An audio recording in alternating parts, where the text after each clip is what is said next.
No, man. Oh.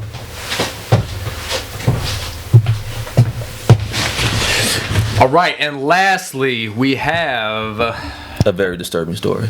Yeah, it's a bad one, and we brought it up before, but there's been some new things coming out that we need to address. So the how do you pronounce it? Uighur. Uyghur Muslims out in China. So it's kind of been a recent thing that's been in the news.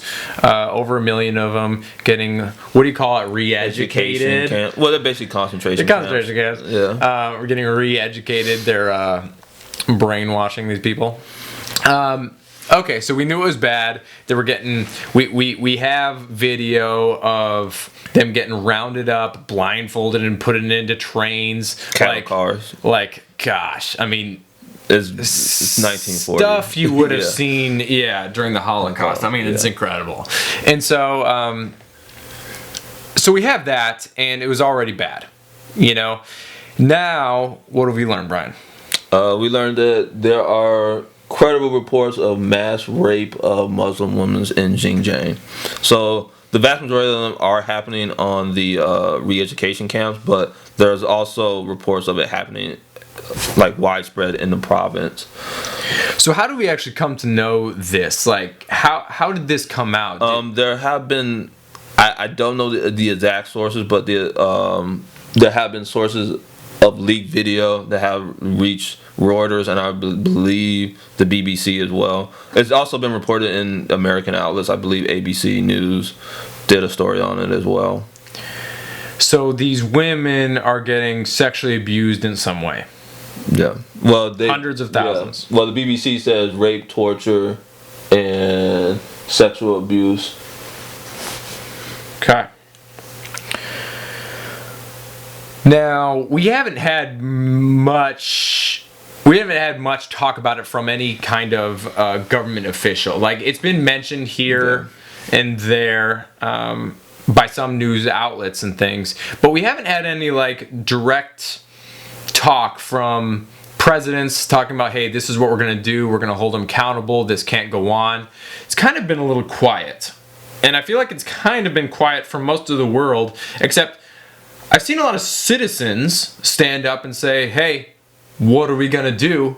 And then I haven't seen anybody being like, hey, this is what we're going to do. Everybody's kind of like, we're just kind of letting it happen. Yeah. Well, the probably the most outspoken people have been about it has probably been from like other Muslim communities, like in the United States and in the West. Also, there's been quite a few. I believe the Arab League made some statements about it and saying that, you know, the UN needs to do more about it. But obviously, China, being a permanent member of the Security Council, has vetoed a lot of those resolutions. I think Mulan, that Disney movie, was actually filmed kind of near some of that. No, it was filmed in Xinjiang. The same, what do you call it? State, province? What do you call it? Province, yeah. Or region, yeah. Yeah. Gosh, man. And so they actually thanked, you know, the officials in Xinjiang for... Yeah, that's right. I was like, ooh, well, okay. No. Definitely gonna... First NBA bows the knee, then... Definitely gonna take that off the list Disney. Take that off the list on Disney Plus. I know. Yeah. Plus, I watched the preview. I watched that... The movie's not very good. I watched the preview, and they're doing that stupid... and I'm not saying... Asians are stupid. What I'm saying is that I don't like that Asian cinema thing where people are like running vertically up walls and they're flying as they fight. Crouching Tiger, Hidden Dragon stuff. Don't like it. It's okay, but you can't overuse it. But like Mulan was like a legitimate story of actual battle. It's not like magic. It's not like this theoretical wizardy stuff. No, it was like they were actually battling hand-to-hand combat. Yeah. Like, why did we have to change that? You know? So I saw that and I was like, Yeah. Well, because like the original like animated movie was pretty good. It was great. Yeah, like it was for his time. Let's get down to business. Yeah. To defeat the Huns. My workout jam. We actually have we worked out? I don't think we've worked out to it, but I've definitely worked out to it. Yeah. So it's I'm gonna make a man out of you. Like that's good, man. I love that soundtrack. Make a man out of you. Yes. Like that's kind of like it's a little, Yeah, it's great. But so yeah, but it's just and I guess it just brings to a wider question of what's really happening in Xinjiang, because obviously the report said that the Chinese officials and the CCP denied all allegations. So it just brings up the question of whatever. Okay. Yeah, but it just brings to the question what's really happening here, because I believe the new Secretary of State Anthony Blinken said that there was a genocide going on, and even Trump on his way out said that there was a genocide going on of Uyghur Muslims in China, in Xinjiang. So it'll be very interesting to see how Biden handles this, because he's been so soft on China in the past. And he's not soft. He's just in the pocket. And he was, like chocolate. And he was critical of Trump for being so hard.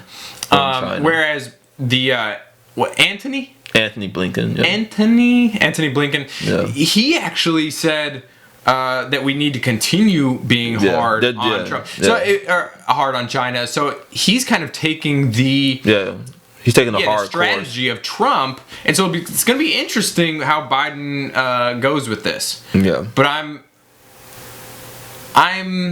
don't know that I'm hopeful. Well, I'm just hoping. Well, you have to remember that a lot of people are going to be looking for jobs after the administration's over, and a lot of them get paid huge sums of money by China in the private sector.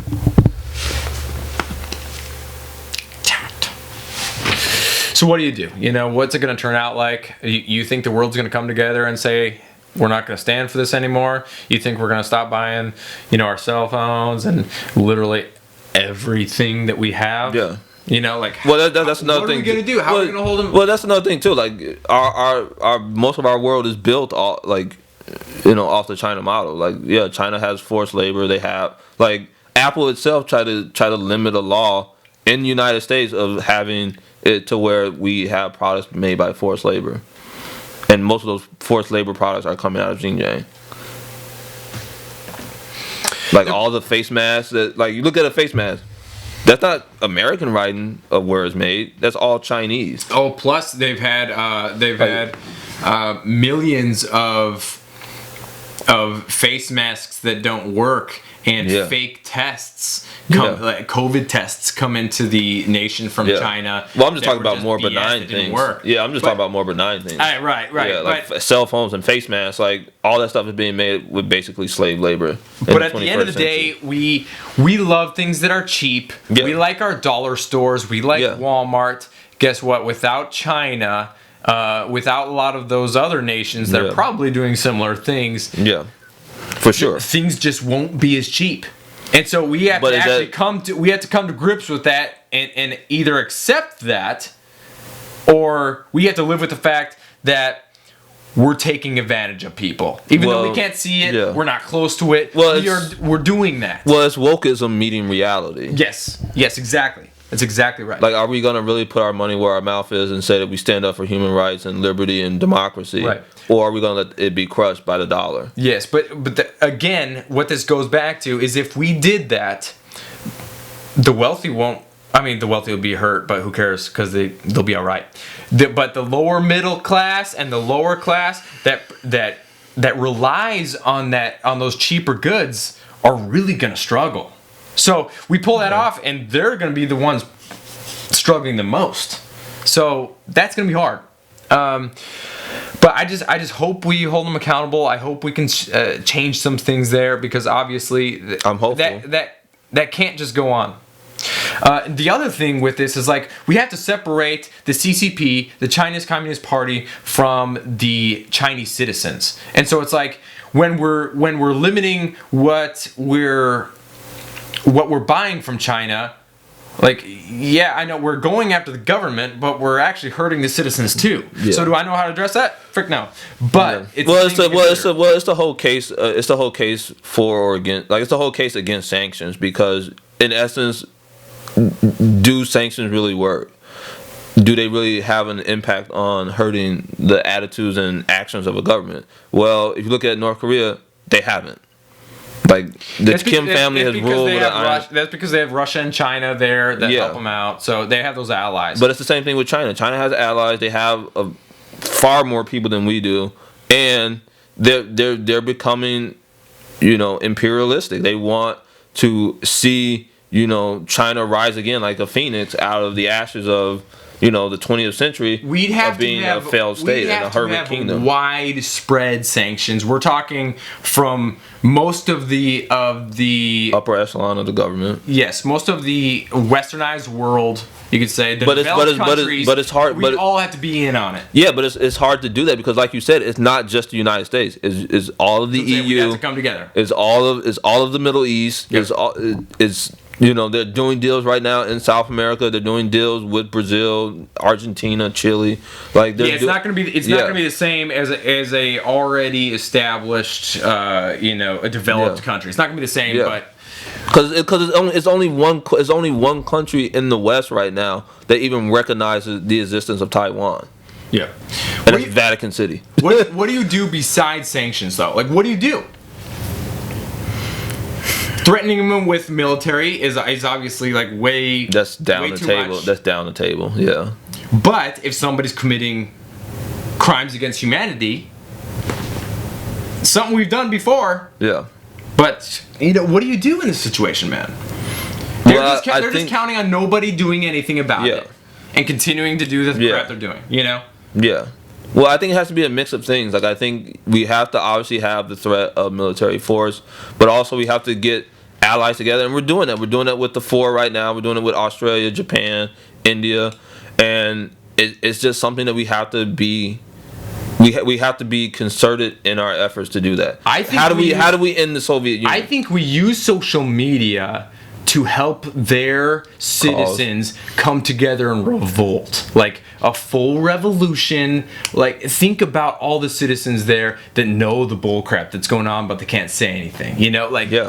Organize it. Let the citizens take care of it, because they don't